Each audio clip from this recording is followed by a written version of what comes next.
Hey there, it's Tom Ryan, founder and CEO of ICR. Before we get into the next episode, I wanted to ask that you subscribe to the show. It'll help us get even more unique and interesting guests on the podcast and in turn continue to educate management teams and the growing ecosystem that creates value for fast-growing private and public companies. And while you're at it, head over to Apple Podcasts and leave us a 5-star rating. Very much appreciated. We love celebrations. So, true north for us, almost the best thing to see is 3 generations enjoying themselves. In highly saturated markets like hospitality, standing out in 2024 requires a commitment to quality and a knack for curating memorable experiences with opportunities for an authentic connection. We want people feeling as if they're coming to our home. So we want that homey, comfortable feeling to kind of resonate throughout the experience.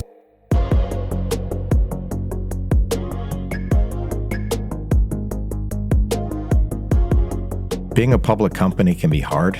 Small missteps can have outsized consequences.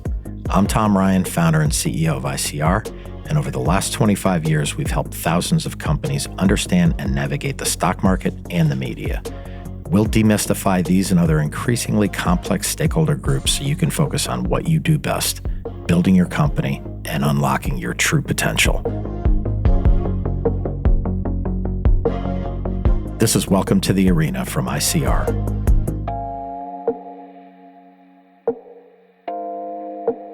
We've all seen the headlines. There's a loneliness epidemic in America. Social isolation driven by pandemic restrictions and changing lifestyles is on the rise. And in response, people are searching for new ways to connect and share meaningful experiences. Bars, restaurants, and entertainment spaces have a unique opportunity to help fill this void. But too many venues leave potential markets untapped by focusing on certain aspects of the experience at the expense of the overall quality. Today's guest, however, has come up with a winning formula, a blend of thoughtful design, engaging entertainment, and exceptional dining that brings people together across generations and backgrounds.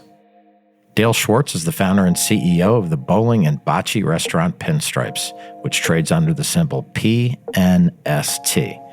Dale brought a wealth of executive experience with him to Pinstripes, having previously held CEO and CFO positions in the biotech and pharmacy spaces, as well as founding Pharmaca Integrative Pharmacy in 2000.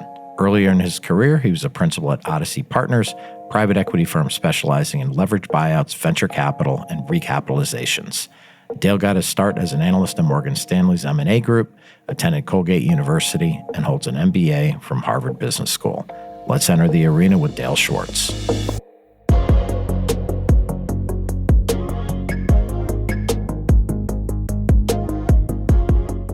Well, listen, let's start with a general introduction for our listeners. What is Pinstripes all about? What do you all do every day? Well, we're all about connecting in a quality way. We do that with delivering phenomenal service, very high quality food. And in our case, the entertainment components are bowling and bocce that complement the food. And equally important, nearly half our business is private events. So weddings, birthday parties, corporate events, you name it, but good old-fashioned connecting. Yep. And you've been at this a while. How many locations does Pinstripes have? In how many states? Where are you up to now? We're up to 17 locations open in 9 states around the country: East, West, California, Connecticut, Bethesda, Cleveland, Houston, Dallas, Edina. 2 locations opening in the next few months will put us at 19. And yes, I started the business in 2007 and had the name Pinstripes first coined in 1989, 33 years ago. So how did the name come about? I bowled as a kid in Cleveland, as a young child, always loved it. When I was in Manhattan after grad school with Odyssey in 1989, myself and a couple of friends, we were going to buy a bowling alley on the Upper West Side, 74th and Broadway. And we were going to name it at the time Pinstripes, bowling pin, pun, and then a pinstripe suit because we were going to do something upscale. And then we didn't. Got busy, didn't pursue it at the time, waited about 20 years, trademarked the term, and we've been doing it for about 17, 18 years since. It was nagging at you, so you finally did it. It was nagging at me for 20 years, correct. Obviously, you had the concept in your mind a long time ago, but really when you got serious about it, what did you see in the marketplace that suggested a big business opportunity? And do you remember kind of the moment where you're like, I'm going for this, like I'm going to do it? I did. So I think the first reference point was Whole Foods. So when Whole Foods started, John Mackey and team 20, 30 years ago with natural food, I was kind of envisioning and watching a bell curve where Whole Foods started courting that far right of the bell curve, just the real health conscious eaters. And admittedly, they extended that curve to the left where it became more mainstream. With some of the bowling martini concepts, Lucky Strike and Bowlmar and some others that started popping up in, call it the 90s and early 2000, a little similarly, a lot of them were targeting that single bar crowd. And my view at the time was, again, analogous to Whole Foods, that there was a broader opportunity if we could deliver really high quality food and break the stereotype where you could actually enjoy terrific food, much like at a country club, while also doing some sort of participatory activity. So that was the genesis. And admittedly, Pharmaca, we were somewhat redefining the pharmacy industry by combining prescription products with vitamins, mineral supplements. And in this case, we were going to, in some respects, redefine bowling. And then I added bocce to the equation to just make it, again, even a little more distinctive. Yeah, totally.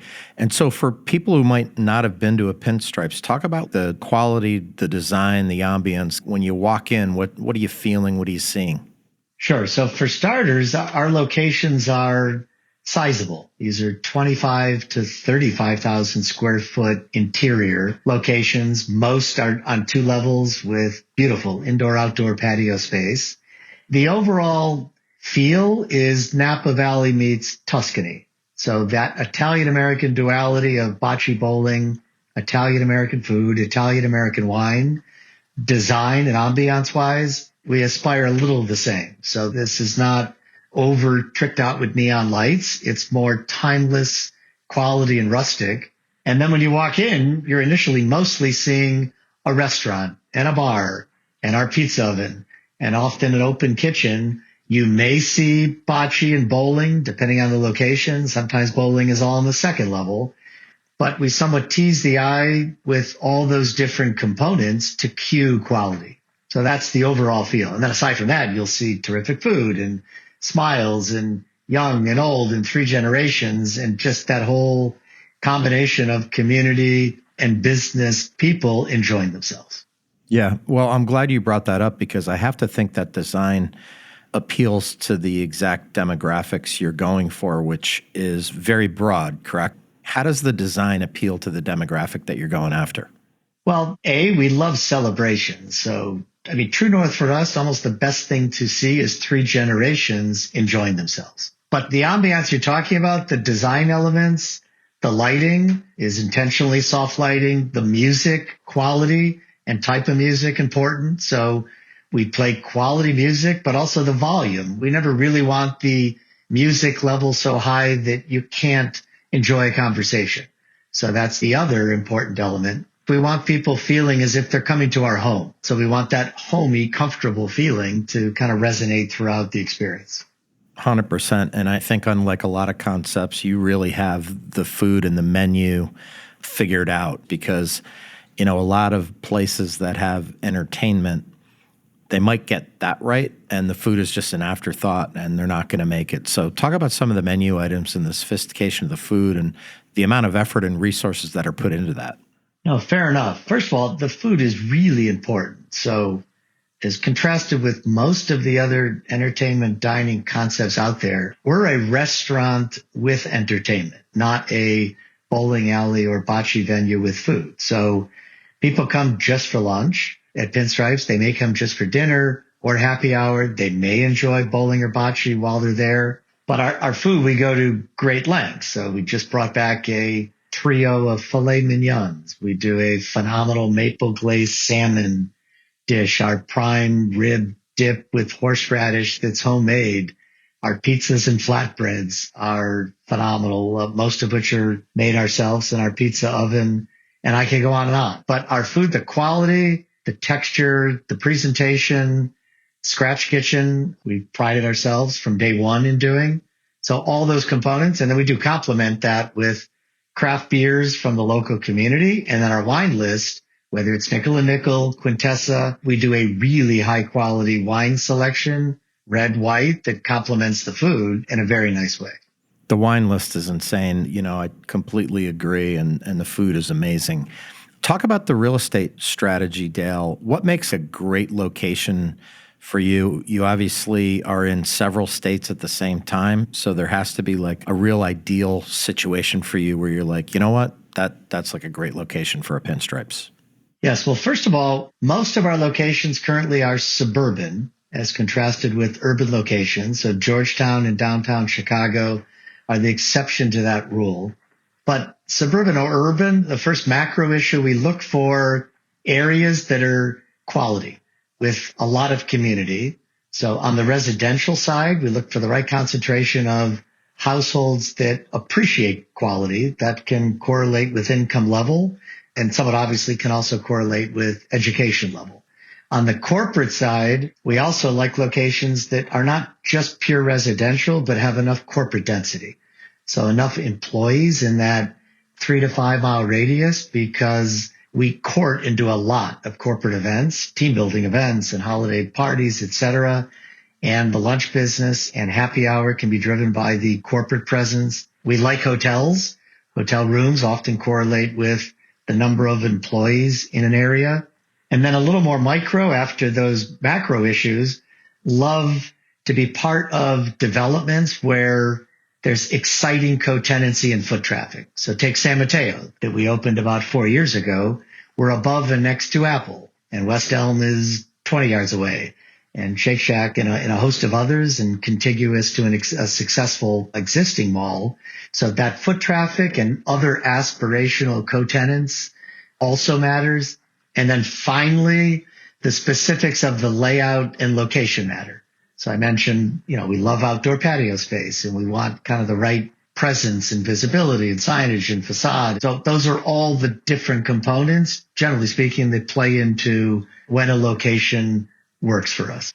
And then when you look at your revenues in any particular location, just generally speaking, whatever you want to share, how is that broken down between food and beverage and the games that people play? What's the economic model within the box? Sure. So one component of the model is the private event piece, and we'll host close to 1,000 events a year or more per location, which is 45-50% of our sales is private events. Very lucrative. Food costs, liquor is lower, labor costs is lower.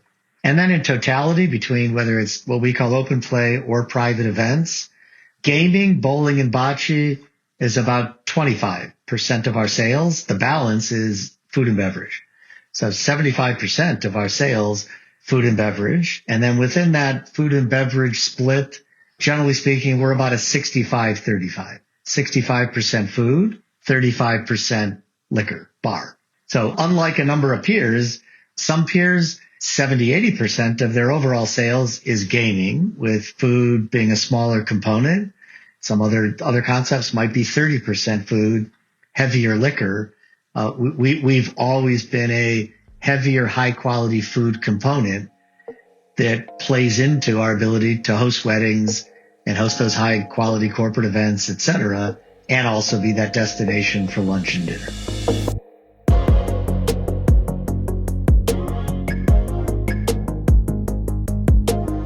The COVID-19 pandemic may be a few years behind us, but its after effects remain significant as return to office efforts, incentivized with social outings and opportunities for team bonding, continue to ramp up. With that in mind, I asked Dale about the trends he's seeing in the post-COVID landscape and how corporate events fit into Pinstripes' overall business model. Pre-COVID, our split on the private event side between social and corporate was about 50-50. That has skewed now to about 60-40, 60% corporate, 40% social. And the post-COVID trends, I think there's two. One is because of the flexible work from home, given that most of our locations are in the suburbs, we have benefited from that. That's helped. And then piece number two, to your point, Tom, post-COVID, again, with all the flexible hybrid office, companies have needed to do a lot more Tuesday, Wednesday, Thursday team building events to get people to connect where they used to be connecting next to the water cooler at the office, and they're not doing that as much as they used to. So we have found we're doing more corporate events because of that trend. And in terms of looking out into the future, Dale, your expansion and new units and things like that, what's kind of the growth strategy that you've talked about? How many locations do you think you can manage in a really incredible, great way over the next 5 years?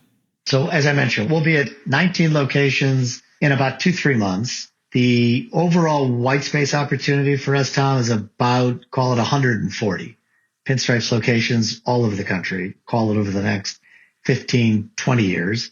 And then in parallel with that, we do plan on doing Pinstripes overseas, internationally, more of a partnership franchise model, whether that's Mexico City, Sydney, Australia, Tel Aviv, you name it. And then the next 5 years in the States, we'll open, call it 20 to 30 additional locations, that rough type of cadence. So in the US, we don't do any franchising. These are company owned, each location. We look to do north of 10 million in sales with, call it 100, 140 team members, full-time, part-time. So these are sizable locations that can create some meaningful value, each one, if we do it right. But just to give you that rough zip code, call it 20, 25 over the next 4 or 5 years. Yeah. And I think what's interesting about what you've done already to date with the number of Pinstripes that you have open, you've proven the portability of the concept, which is so important to investors. Yes, we're not doing locations just on the East Coast or only when the weather's warm. No, we do think it's portable, both weather-wise and demographic-wise. It's portable with many different demographic type of customers, many. And you talked about the ideal kind of location. Are there any markets that are just like scream out to you? I'm talking about different states that just seem really conducive to success for Pinstripes. Well, Florida we're in, and we like Florida. We're already in Orlando. Aventura, Coral Gables will open shortly. Jacksonville, we're opening a location with Simon later next year. Boston, we're not in the Boston market yet. Been looking for quite a while. Love that market. Plan to get in there in a pretty significant way with a cluster of 3 to 4 locations. Seattle will be entering that market later next year. So I could go on and on with different zip codes, but there's a lot more markets that we're not yet in. Charlotte, Raleigh, and others that are just ripe for our type of concept. Yeah, it just goes back to a lot of white space out there. And, the key is just making the right choices, which you've done so far. Dale, how about the unit economics? You certainly don't have to talk in depth about the exact numbers, but I do know from what I've read that incentives from landlords play like a big part in your development costs and returns. Maybe talk about that for a minute, because I think that's a very unique thing. Sure. Well, one of the models for me and us from, call it almost 20 years ago, was Izzy Sharp, Four Seasons. And Four Seasons from almost day one was very successful in getting landlords at the time to effectively turnkey and build out a Four Seasons. And of course, Four Seasons would then operate the highest quality hotel in that respective market. So we've taken a little of that lesson from Four Seasons. And this was a little much the same with Nordstrom's and Neiman Marcus and Whole Foods and other successful players. So landlords, yes, have provided a lot of tenant improvement monies for us as part of the build out. In exchange, of course, we sign a 10, 12, 15-year lease. In many cases, some of the top landlords also invested equity in Pinstripes. And so we were quite successful, whether it's Simon, Brookfield, Macerich, and others invested so as to further align themselves with us to be able to put us in some really exciting mall or redevelopment projects with them. But yes, that will continue to be an important source of capital. And admittedly, we look at a lot of the landlords, not only the major ones, but local developers that we do locations with as our partners, because we want to market it the right way. We want to help them find the right attractive co-tenants that work with us. And when we do it right, everybody's happy. Everybody wins. Everybody wins. You talked about international expansion at one point and kind of company-owned versus franchise. In the U.S., your plan, at least right now, is company-owned. and you would have a mix of company owned and franchise overseas. What would be the ideal mix overall if you kind of opened the number of Pinstripes that we talked about earlier? So yes, in the US, only company owned. We can better control the culture and the overall brand.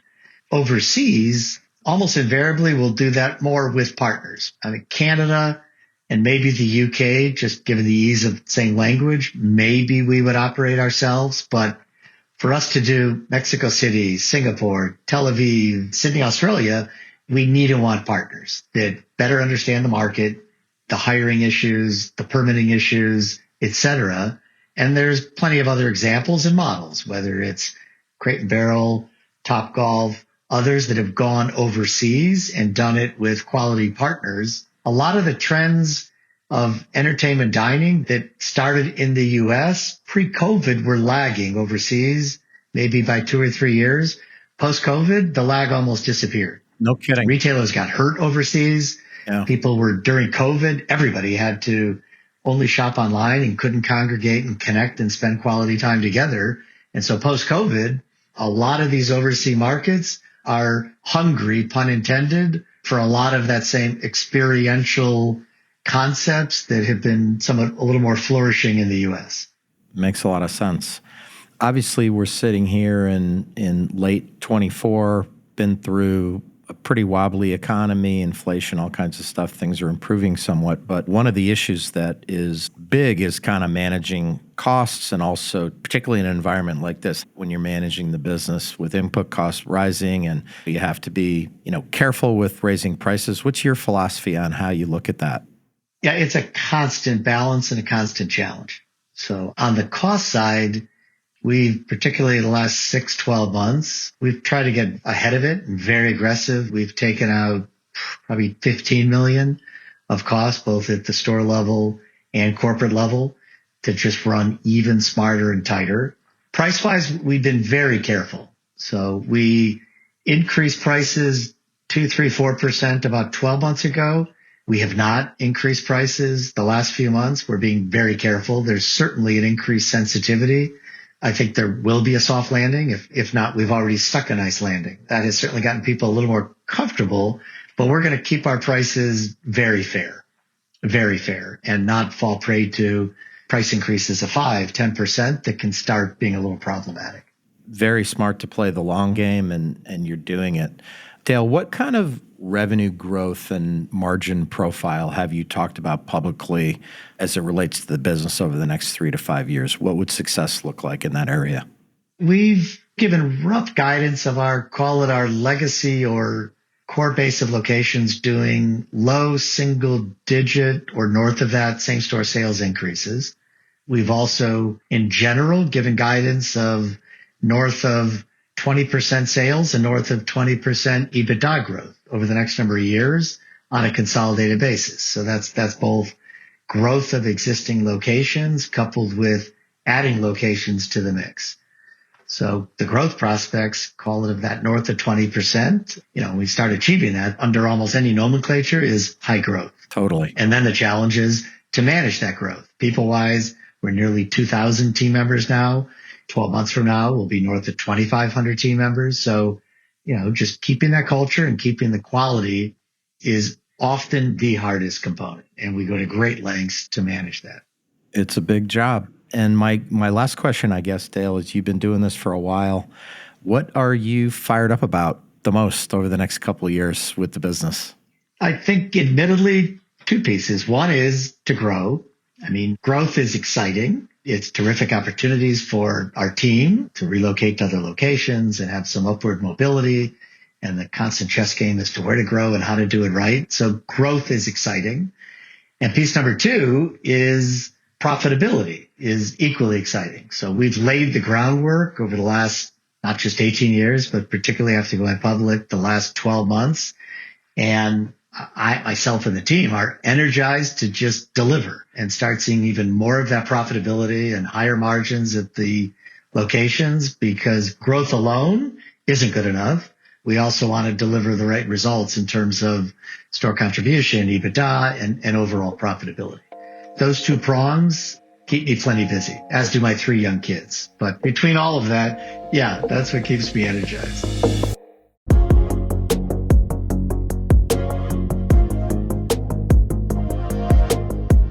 Pinstripes' broad appeal is no accident. They identified a gap in the hospitality market, and by prioritizing great service, top quality food, and activities that enhance rather than distract from the guest experience, we're able to craft a high-class, comfortable environment that everyone, whether 8 or 80 years old, can enjoy. At Welcome to the Arena from ICR, we're working really hard to bring you exciting guests and great content. If you found this episode insightful, please subscribe to the show on your podcast app and leave us a 5-star rating. The more the show grows, the more interesting voices we can have on the podcast, and in turn, that should demystify a lot of the stakeholders around public companies and soon-to-be public companies. Thank you so much for listening. Thanks again to Dale for joining me on the podcast. With new locations on the way, a scaling management team, and brand connections that are growing every day, Pinstripes is really just in the first inning of its market opportunity. It sounds like we should expect to see a lot more from them in the next few years. This is Tom Ryan. We'll see you next time back in the arena. References to specific stocks are not intended to be recommendations for specific trading behavior. Comments presented on this podcast are intended for informational and educational purposes only, and do not represent opinions or recommendations on whether to buy, sell, or hold shares of a particular stock. All investors are advised to conduct their own independent research into individual stocks before making a trading decision. In addition, investors are advised that past stock performance is no guarantee of future price performance.